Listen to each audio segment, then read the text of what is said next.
قدرت سے پنگا مت لیجیے، اللہ کو چیلنج مت کیجیے۔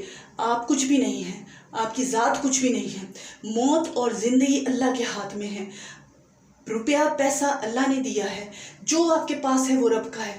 اللہ کے ساتھ چیلنج مت کریں، اللہ کو یہ نہ کہیں کہ ہم ایسا کر سکتے ہیں، ہم تیرے ساتھ مقابلہ کرتے ہیں، ہاں ہم ایسا کر کے دکھائیں گے، ہم یوں کر کے بتائیں گے، یا اللہ بھی ایسا نہیں ہمارا کچھ بگاڑ سکتا، اللہ بھی ہمیں کچھ نہیں کر سکتا۔ کیوں؟ آپ خدا ہیں، آپ کو کوئی اتھارٹی ملی ہے، کیا ملا ہے آپ کو؟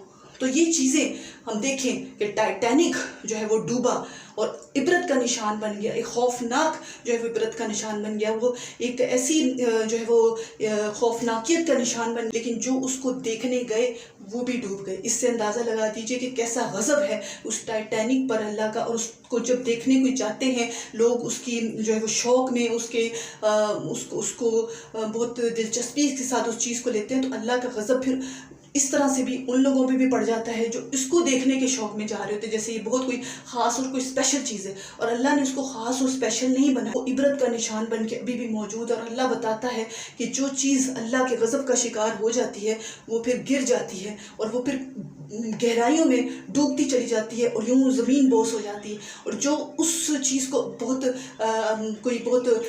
خوش دلی کے ساتھ دیکھنے جاتے ہیں، وہ لوگ جو اللہ کے غضب کا شکار ہوتی ہے جو چیزیں، ان کو دیکھنے میں اگر ہم انٹرسٹ لے رہے ہوتے ہیں تو پھر ان لوگوں پر بھی اللہ کا غضب اور عذاب آ جاتا ہے۔